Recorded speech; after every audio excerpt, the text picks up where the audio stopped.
오늘 왕의 귀환이라는 제목으로 하나님 말씀 증거하도록 하겠습니다. 이제 압살롬이 이제 죽게 되면서 압살롬의 반역이 이제 실패로 끝나게 되죠. 그리고 다윗은 다시 이제 예루살렘으로 이제 귀환할 준비를 합니다. 그렇다고 해서 모든 것이 예전처럼 돌아가는 것은 아니죠. 반역자들이 있었고 그들과 함께한 부역자들이 있었습니다. 나라는 엉망이 되었고 이스라엘은 분열과 갈등이 지금 깊어져 있는 상태가 된 것이죠. 특별히 다윗의 지파인 이 남유다와 이 나머지 한 10지파 간에 이 갈등이 이제 일어나게 됩니다. 다윗이 유다 지파 아닙니까? 그리고 이스라엘의 초대 이제 사울 왕이었던 그 왕이 죽고 난 다음에 나중에 이제 이스라엘의 통일 그 이제 왕이 되기 전에 먼저 남유다의 이제 왕이 되지 않았습니까? 그래서 남유다에 이제 왕이 있었기 때문에 이제 다윗이 그 남유다 장로들에게 먼저 이야기를 한 것이죠. 너희들 왕을 이제 귀환할 준비를 먼저 니네들이 해야 되지 않겠냐? 내가 니네들 집하고 내가 너희들하고 어떤 관계가 맺어져 있는데 니네들이 나서서 왕을 다시 귀환하는 일들을 해야 되지 않겠느냐 하면서 이제 남유다가 먼저 움직여 가지고 이 다윗 왕의 귀환을 주도하게 되죠. 그러자 다른 이제 10지파 사람들이 가만히 있겠습니까? 여기서 이제 주도권 다툼이 이제 생기게 되는 것입니다. 사실 이 10지파들이 은근히 이 압살롬을 이제 지지하고 있었거든요. 근데 이 압살롬이 죽게 되니까 재빨리 이 다윗 편에 서서 자기 밥그릇을 챙기려고 하는 것이죠. 여러분, 예나 지금이나 세상 정치는 다 이런 모습이 있는 것입니다. 이렇게 혼란스러운 상황 속에서 다윗이 이 사태를 수습해야 했습니다. 이때 다윗이 한 일은 무엇입니까? 자신의 충신이자 자신의 군대 장관인 이 요압을 해고하고 압살롬 편에서 싸웠던 그 아마사를 국방부 장관에 임명을 한 것입니다.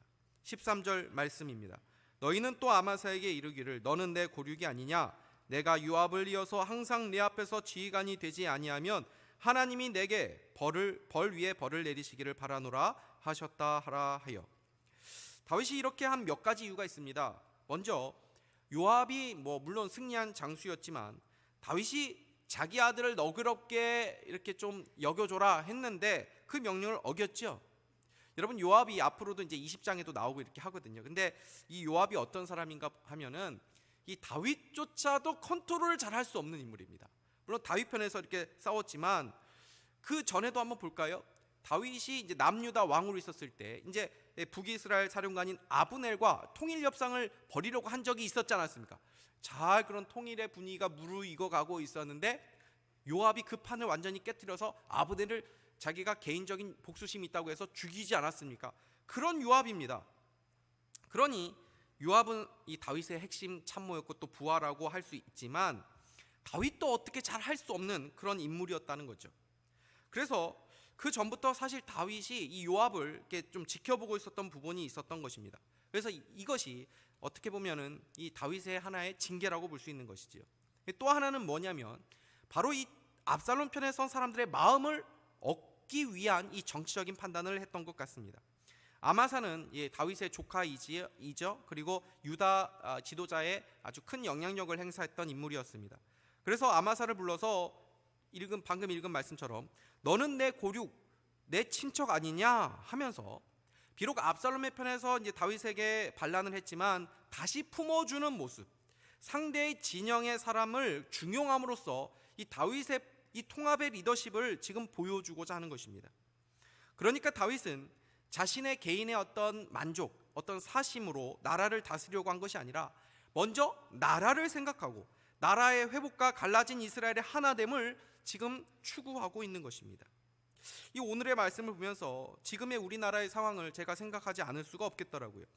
요즘 보면 이 정치에 관심이 없던 사람도 계속 뉴스를 보며 산다고 그렇게 말을 합니다.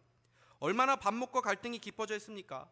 정치 때문에 교회가 나누어지고 정치 때문에 심지어 부모와 자식도 나누어지고 있지 않습니까? 이러한 상황에서 우리가 갈망하는 것이 무엇입니까? 하나됨이죠. 통합의 리더십을 우리가 보고 싶은 것 아닙니까? 그런데 지도자나 정치인들에게만 우리가 그런 모습을 기대하려고 해서는 안 됩니다. 우리가 그 길을 걸어가야 된다는 것입니다. 우리의 삶에서도 포용과 화합의 모습을 보여주어야 하는 것이죠. 목회도 마찬가지 아닙니까? 목회자의 마음에 드는 사람하고만 어울리고 편한 사람하고만 이렇게 가까이 하면 목회가 됩니까? 나와 정체 성향이 비슷한 사람끼리, 또는 같은 동양의 사람들끼리, 같은 학교, 이런 것을 우리가 앞세워서는 되겠습니까? 혈연, 지연, 학연, 이런 것을 뛰어넘어서 예수 그리스도로 우리가 하나 되었다는 것을 기억할 수 있기를 바랍니다. 잘 지내다가도 뭐야, 너는 그쪽 편을 지지하는 거야? 이 사람 그러면 내가 좀 가까이 하면 안 되겠네, 이런 것이 아니고, 다 달라도 믿음의 가족이라는 것 안에서 우리는 모든 것을 녹여낼 수 있는 줄 믿으시기를 바랍니다. 그리스도 안에서 하나됨을 힘써 지키는 우리 모두가 될 수 있기를 주님의 이름으로 축복합니다. 다윗이 압살롬을 피해 도망갈 때 다윗의 동역자들을 만나서 그들의 도움을 받은 적이 있었지 않았습니까? 근데 귀환할 때도 역시 몇몇 중요한 인물을 이제 만나게 되는 모습을 보게 됩니다. 크게 오늘 세 가지 이 인물을 만나는 모습을 보게 되는데, 시므이, 무비보셋, 또 바르실레, 이 세 사람입니다. 첫 번째 인물은 시므이입니다. 시므이가 누구였죠? 이제 많이 들어서 이제 좀 알 때가 됐습니다. 다윗이 도망갈 때 다윗을 저주했던 인물이죠. 그러니까 사실 다윗이 다시 권력을 잡으면 가장 먼저 처형을 받을 사람이 이 시므이였단 말입니다. 그래서 시므이는 다윗이 다시 왕이 되자 아주 재빨리 움직입니다. 16절에서 17절 말씀 보십시오. 바울임에 있는 베냐민 사람 게라의 아들 시므이가 급히 유다 사람과 함께 다윗 왕을 맞으러 내려올 때에 베냐민 사람 1000명이 그와 함께하고 사울 집안의 종 시바도 그의 아들 15과 종 20명과 더불어 그와 함께하여 요단강을 밟고 건너 왕 앞으로 나오니라. 이 시므이가 혼자 온 게 아니죠. 베냐민 사람 1000여 명을 데리고 온 것입니다. 그 당시의 인구를 생각해 보면 꽤 많은 이 사람을 이 시므이가 데리고 온 것입니다. 여러분, 왜 이렇게 많은 사람을 데리고 왔습니까? 무언의 압력을 다윗에게 지금 가하는 거죠. 자신이 나름대로 영향력이 있고 세력이 있다는 것을 보여주면서 자신의 잘못을 다윗이 좀 용서해 주기를 지금 압력을 하고 있는 것입니다. 이때 아비새가 저 녀석을 가만두면 안 된다고 그렇게 명령을 내리라고 그렇게 왕에게 부탁을 합니다. 사실 이 아비새는 도망갈 때도 이 시므이가 다윗 왕에게 저주할 때에 이 이야기를 했거든요. 왕이여, 저에게 명령을 내려서 저자를 죽이도록 해주십시오. 제가 두 번도 필요 없고 단칼에 저자를 죽이겠습니다 했던 인물이거든요. 근데 이제 시므이가 다시 왔단 말이죠. 용서해달라고. 그랬을 때도 이 아비새가 똑같이 저 녀석은 죽여야 된다고 이렇게 지금 이야기를 하고 있습니다. 근데 다윗은 이 시므이를 벌하지 않습니다. 왜요? 그렇게 함으로써 이 베냐민 지파의 지지를 얻으려고 한 것입니다. 여러분, 다윗이 왜 시므이를 벌하고 싶지 않았겠습니까? 근데 다윗은 자신이 복수하는 것보다 더 중요하게 생각한 것이 무엇입니까? 하나님의 나라입니다. 마음 같아서는 단칼에 죽이고 싶은 마음이 있었을 것입니다. 그럼에도 다윗은 먼저 하나님 나라를 생각하신 것이죠. 왕이라고 해서 자기 마음대로 다 할 수 있는 그 자리에 있는 것입니까? 그렇지 않습니다. 오히려 고도의 인내와 참음과 자기 부인의 자세를 요청받는 것입니다. 내가 죽어야 하나됨을 지킬 수 있는 것입니다. 썩어지는 밀알이 되어야 열매를 맺는 것입니다. 시므이가 다윗에게 잘못했다고 말하고 있지만 다윗은 그 말을 곧이곧대로 믿지 못했을 것입니다. 사람은 딱 보면 알지 않습니까? 시므이는 진심으로 뉘우치고 있는 것이 아닙니다. 다윗이 왕이 되었으니까 용서를 구하고 있는 거죠. 시므이는 기회주의자였습니다. 여러분, 살다 보면 이런 사람들이 참 많이 있을 수 있습니다. 계산적으로 움직이죠. 이런 사람들이 세상에서 더 출세할 수 있습니다. 적당하게 아부하며 어느 편에 설 건가 이렇게 계산하는 사람들이 더 승승장구할 수 있습니다. 그러나 우리가 그런 인생을 보면서 낙심할 필요가 없습니다. 지금 시므이에 대한 심판이 제대로 이루어지지 않는 것처럼 보이지만 결국 시므이가 어떤 결말을 맞이하게 됩니까? 나중에 다윗이 죽을 때 솔로몬에게 시므이가 한 일에 대해서 기억하라는 유언을 남깁니다. 그리고 솔로몬이 왕이 되자 이 시므이에게 너는 예루살렘 이 지역을 떠나지 말라라, 벗어나면 죽이겠다, 이런 명령을 내립니다. 시므이가 역시 시므이죠. 그래서 아이고 여부가 있겠습니까 하면서 그 명령을 받아들입니다.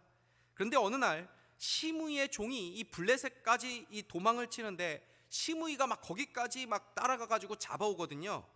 그래서 솔로몬이 이것을 나중에 이제 전해 듣고는 명령을 어긴 죄로 이 시므이를 죽이게 됩니다. 여러분, 이것이 악인들의 결말이라는 것입니다. 두 번째 다윗이 귀환하면서 만난 인물은 무비보셋입니다. 무비보셋도 들어보신 적 있으시죠? 예, 요나단의 아들이자 사울 왕의 손자지요. 다윗이 무비보셋을 찾아서 왕궁에 데려와 가지고 이 왕의 식탁에서 함께 밥을 먹게 하고 땅도 주고 왕자의 신분을 모든 것을 다 회복하게 하는 엄청난 은혜를 베풀어 주었습니다. 그런데 다윗이 이 무비보셋에 대해서 오해를 한 적이 있습니다. 이 다윗이 이제 압살롬에 피해서 이제 도망갈 때에 이 무비보셋의 종 시바가 이제 다윗 왕에게 와가지고 먹을 것 잔뜩 사들고 와가지고 이제 다윗 왕에게 이렇게 막 환심을 사거든요. 근데 그때 다윗이 네 주인 무비보셋은 어디 가고 너만 왔냐 이렇게 묻습니다. 근데 그때 시바가 거짓말을 합니다. 그래서 이 기회에 이 내 주인인 무비보셋은 이 나라를 자기의 것으로 만들려고 지금 그렇게 꿍꿍이를 지금 품고 있습니다. 뭐 이렇게 지금 모함을 하거든요. 16장 3절 4절 말씀 보십시오. 왕이 이르되 내 주인의 아들이 어디 있느냐 하니 시바가 왕께 아뢰되 예루살렘에 있는데 그가 말하기를 이스라엘 족속이 오늘 내 아버지의 나라를 내게 돌리리라 하나이다 하는지라. 왕이 시바에게 이르되 무비보셋에게 있는 것은 다 내 것이니라 하니라. 시바가 이르되 내가 절하나이다. 내 주 왕이여 내가 왕 앞에서 은혜를 입게 하옵소서 하니라. 여러분, 다윗의 이러한 처분으로 인해서 무비보셋이 나중에 다윗에 대해서 원망할 수 있지 않았습니까? 어떻게 왕이 나를 이렇게 못 믿지? 어떻게 이렇게 나에 대해서 오해를 할 수 있지? 뭐 나도 그러면 이 다윗하고는 끝이야. 사람이 신뢰관계가 있어야지. 뭐 이렇게 생각할 수 있지 않습니까? 그런데 무비보셋은 끝까지 이 다윗에 대한 한결같은 마음을 가지고 있었던 것을 보게 됩니다. 19장 24절에서 27절 말씀 보십시오. 사울의 손자 무비보셋이 내려와 왕을 맞으니 그는 왕이 떠난 날부터 평안히 돌아오는 날까지 그의 발을 맵시내지 아니하며 그의 수염을 깎지 아니하며 옷을 빨지 아니하였더라. 예루살렘에서 와서 왕을 맞을 때에 왕이 그에게 물어 이르되 무비보셋이여 내게 어찌하여 나와 함께 가지 아니하였더냐 하니 대답하되 내 주 왕이여 왕의 종인 나는 다리를 절므로 내 나귀의 안장을 지어 그 위에 타고 왕과 함께 가려 하였더니 내 종이 나를 속이고 종인 나를 내 주 왕께 모함하였나이다. 내 주 왕께서는 하나님의 사자와 같으시니 왕의 처분대로 하옵소서. 여러분, 무비보셋은 다윗이 어려움 처했을 때에 다윗을 위해서 뭔가 도와줄 수 있는 그러한 사람이 아니었습니다. 왜요? 두 발을 다 저는 사람 아닙니까? 그런데 무비보셋은 자기가 아무것도 왕을 위해서 할 수 없는 그 상황에서도 뭘 했죠 지금? 다윗이 안전하게 돌아올 때까지 맵시내지 않고 수염을 깎지 않고 옷을 빨지 않고 있었다는 것입니다. 여러분, 이 마음이 우리에게 있어야 될 때가 있습니다. 때로 우리의 힘으로 아무것도 할 수 없는 것처럼 느껴질 때가 있죠. 때로는 나의 영혼 가운데 위기가 찾아올 때가 있고 때로는 내 가정에도 또 우리의 교회에도 또는 이 나라 이 민족에게 위기가 찾아올 때가 있습니다. 그때 내가 뭔가 할 수 없는 일이 있을 때라도 우리는 이 무비보셋의 심정을 가질 수 있어야 된다는 것입니다. 겸비한 마음으로 가난한 심령으로 맵시내지 않고 수염을 깎지 않고 옷을 빨지 않는 심정으로 하나님의 은혜를 구하는 자세가 필요한 것입니다. 아무리 위기를 만나도 하나님 앞에 은혜를 구하지 않는 사람들이 있습니다. 아무리 위기라는 것을 말하고 그렇게 알고 있어도 여전히 자기의 삶에서는 세상의 쾌락에 빠져가지고 자기의 유익과 즐거움만 추구하며 살아가는 사람들이 있습니다. 여러분, 위기의 때에 무비보셋과 같은 겸비한 마음으로 하나님의 은혜를 구하는 심령을 가질 수 있기를 주님의 이름으로 축복합니다. 마지막으로 다윗 왕이 귀환하면서 만난 인물은 바르실레입니다. 이 바르실레라는 인물 지난주에 잠시 살펴보지 않았습니까? 다윗이 압살롬을 피해서 도망쳤을 때 많은 재산으로 다윗과 그의 부하들을 섬긴 사람이었습니다. 바르실레의 그 지원 덕분에 다윗이 큰 힘을 얻고 재정비해가지고 이 압살롬과 맞서서 싸울 수 있는 힘을 가질 수 있었던 것 아닙니까? 그러니 어쩌면 다윗이 왕으로 다시 복귀할 때 가장 큰 상을 받아야 될 사람이 이 바르실레였을 것입니다. 당연히 다윗은 왕궁으로 돌아가면서 이 바르실레에게 자신과 함께 가자고 제안을 하죠. 그런데 그 사람이 이 제안을 거절합니다. 32절에서 36절 말씀 보십시오. 바르실레는 매우 늙어 나이가 80세라. 그는 큰 부자이므로 왕이 마하나임에 머물 때에 그가 왕을 공개하였더라. 왕이 바르실레에게 이르되 너는 나와 함께 건너가자. 예루살렘에서 내가 너를 공개하리라. 바르실레가 왕께 아뢰되 내 생명의 날이 얼마나 있사옵나이까 기에 어찌 왕과 함께 예루살렘으로 올라가리까? 내 나이가 이제 80세라 어떻게 좋고 흉한 것을 분간할 수 있사오며 음식의 맛을 알 수 있사오리까? 이 종이 어떻게 다시 노래하는 남자나 여인의 소리를 알아들을 수 있사오리까? 어찌하여 종이 내 주 왕께 아직도 누를 끼치리까? 당신의 종은 왕을 모시고 요단을 건너려는 것뿐이거늘 왕께서 어찌하여 이 같은 상으로 내게 갚으려 하시나이까? 바르실레는 가장 먼저 큰 상을 받을 수 있는 사람이었지만 모든 것을 사양합니다. 오히려 자신을 겸손하게 낮춥니다. 자신은 나이가 많아서 다윗에게 더 이상 도움이 되지 않을 것입니다 라고 말하며 다윗과 함께 왕궁으로 들어가지 않겠다고 말합니다. 여러분, 이것이 그리스도를 왕으로 모신 우리들이 닮아야 할 모습이라고 생각을 합니다. 누가복음 17장 7절에서 10절까지의 말씀에는 이 주님께서 이런 말씀을 하셨습니다. 우리 같이 한번 읽어보도록 하겠습니다. 시작. 너희 중 누구에게 밭을 갈거나 양을 치거나 하는 종이 있어 밭에서 돌아오면 그더러 곧 와 앉아서 먹으라 말할 자가 있느냐? 도리어 그더러 내 먹을 것을 준비하고 띠를 띠고 내가 먹고 마시는 동안에 수종 들고 너는 그 후에 먹고 마시라 하지 않겠느냐? 명한 대로 하였다고 종에게 감사하겠느냐? 이와 같이 너희도 명령받은 것을 다 행한 후에 이르기를 우리는 무익한 종이라 우리가 하여야 할 일을 한 것뿐이라 할지니라. 아멘. 바르실레는 다윗에게 한 일을 대단한 것으로 지금 여기고 있지 않습니다. 오히려 자기가 해야 될 일을 한 것뿐이라고, 그것이 자신의 영광이었다고, 자신은 무익한 종일 뿐이었다라고 말하고 있는 것과 같은 것이죠. 그리고 그는 그의 아들을 다윗에게 부탁합니다. 그 아들의 이름이 김함입니다. 성이 김씨고 이름이 함이 아니라 이름이 그냥 김함입니다. 그 아들을 다윗에게 보낸 것은 자기 아들에게 어떤 특별한 혜택을 누리도록 하기 위함이 아니라 다윗의 집안의 사람이 되고 싶어 했던 거죠. 그래서 나중에 다윗이 이 김함에게 베들레헴의 땅을 주죠. 이 베들레헴이 다윗 고향 아닙니까? 그래서 그가 거기서 이 숙소를 운영하며 살아가게 됩니다. 결국 그 집안은 베들레헴 사람이 되고 다윗과 영적으로 연결되는 것을 보게 됩니다. 그러니까 바르실레는 영원한 다윗의 사람, 다윗과의 관계를 영원히 자손대대로 맺고 싶어서 이 아들을 보낸 것입니다. 다윗이 귀환할 때 온 이스라엘 사람들이 다시 왕으로 돌아온 다윗을 맞이합니다. 그러나 오늘 읽은 이 19장의 마지막 장면에 우리는 뭔가 불길한 징조를 보게 되죠. 42절에서 43절 말씀 보십시오. 모든 유다 사람이 이스라엘 사람에게 대답하되 왕은 우리의 종친인 까닭이라 너희가 어찌 이 일에 대하여 분내느냐? 우리가 왕의 것을 조금이라도 얻어먹었느냐? 왕께서 우리에게 선물로 주신 것이 있느냐? 이스라엘 사람들이 유다 사람에게 대답하여 이르되 우리는 왕에 대하여 열목을 하셨으니 다윗에 대하여 너희보다 더욱 관계가 있거늘 너희가 어찌 우리를 멸시하여 우리 왕을 모셔오는 일에 먼저 우리와 의논하지 않았느냐 하나. 유다 사람의 말이 이스라엘 사람의 말보다 더 강경하였더라. 뭡니까? 지금 남유다와 이제 열 지파 사이에서 아주 극렬한 어떤 대립과 갈등의 모습을 지금 보여주고 있는 것이죠. 다윗이 왕으로 지금 돌아왔지만 사람들은 아직 하나가 되지 못하고 있습니다. 오히려 더 극심한 대립과 갈등이 일어나는 것을 보게 됩니다. 결국 그 다음 장인 20장을 가면 또 다른 인물인 이 사람이 세바라는 인물이 반역을 일으키게 됩니다. 여러분, 예나 지금이나 세상은 똑같습니다. 극심한 대립과 갈등과 아픔과 오랜 상처가 있습니다. 근데 여기서 우리가 봐야 될 것이 무엇입니까?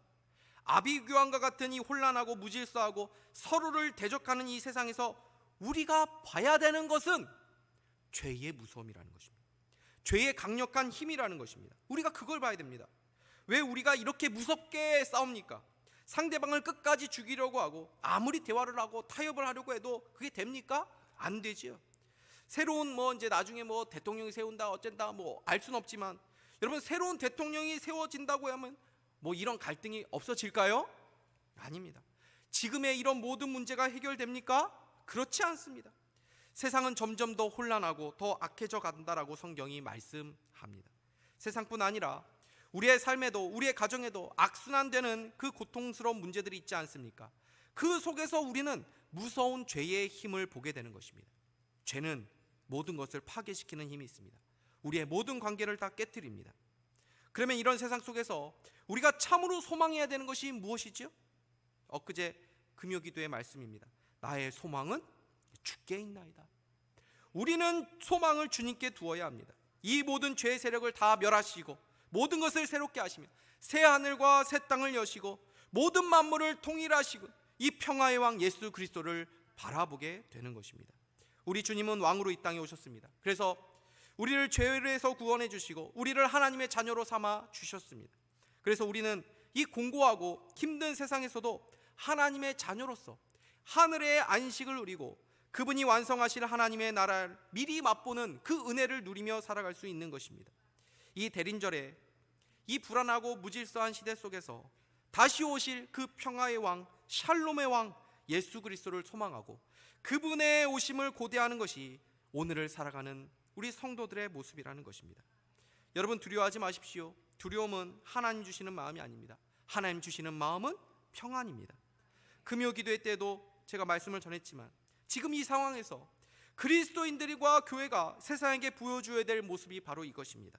두려워하는 세상을 향해서 우리는 평화의 소식, 평안을 전해줄 수 있어야 되는 것입니다. 사도 바울이 죄수의 신분으로 로마에 배를 타고 갈 때에 큰 광풍을 만나서 배가 좌초할 위기에 놓였습니다. 많은 사람들이 두려워할 때 사도 바울이 하나님의 말씀을 듣고 그 배에 있는 사람들을 향해서 뭐라고 말했습니까? 안심하라, 너희의 생명은 무사할 것이다. 하나님이 지난밤에 나에게 말씀하셨다, 이렇게 선포한 것을 보게 됩니다. 얼마나 멋진 모습입니까? 가나안 농군학교를 세운 고 김용기 장로님이 이런 말을 남기셨습니다. 조국이여 안심하라, 내가 기도하고 있다. 이런 시대일수록 우리는 하나님께 기도하며 두려운 세상을 향해 걱정 마십시오, 하나님께서 이 나라를 붙잡고 계십니다, 우리가 기도할 것입니다, 이렇게 말씀드리며 빛과 진리 역할을 감당해야 될 줄 믿습니다. 말씀을 맺겠습니다. 이 대림절에 우리는 어떤 모습으로 다시 오실 주님을 기다려야 합니까? 심의 같은 사람이 아니라 무비보셋과 같은 사람, 바르실레아 같은 사람으로 설 수 있기를 바랍니다. 주님이 오셔서 우리에게 너는 내가 올 때까지 무엇을 했느냐 말씀하실 때 우리가 할 수 있는 일이 없어 보였어도 주님 오실 때까지 저는 수염 깎지 않고 맵시 내지 않고 세상의 즐거움에 빠져 살지 않고 주님이 오실 날을 기다리며 살았습니다. 바르실레도 다윗을 위해서 많은 헌신을 하지 않았습니까? 다윗이 다쳤을 때 바르실레는 이것 좀 바르실래요? 이렇게 하면서 지극정성으로 다윗을 위했던 사람이었습니다. 그러나 다윗이 상을 주려고 했을 때 그는 자신은 무익한 종입니다, 다윗이 왕으로 돌아온 것만으로도 나는 만족합니다, 그러면서 다윗이 주는 상보다 저는 영원토록 다윗의 집안의 사람이 되고 싶습니다, 다윗과 영원한 관계를 맺기 원합니다 하는 마음으로 아들을 보냈습니다. 여러분, 우리의 신앙이 바로 이 신앙이 회복될 수 있기를 바랍니다. 어수선하고 혼란한 지금의 상황 속에서 다시 오실 평화의 왕 예수 그리스도를 더욱 고대하고 소망하면서 무비보셋처럼 바르실레처럼 다시 오실 주님을 기다리며 신실한 주님의 종으로 살아가는 우리 모두가 될 수 있기를 주님의 이름으로 축복합니다. 기도하겠습니다. 하나님 아버지, 감사합니다. 이 시간에도 하나님, 이 대림절에 맞이하여 우리가 이 세상 혼란하고 무질서한 세상 가운데 어떠한 자세로 다시 오실 주님을 맞이해야 될지를 깨닫게 하여 주셨사오니 하나님 아버지, 우리가 세상의 즐거움에 빠져 살지 않고 이 무비보셋과 같이 바르실레아 같은 그런 충성스러운 종으로 주님을 기다릴 수 있는 은혜를 허락하여 주옵소서. 예수 그리스도의 이름으로 기도하옵나이다.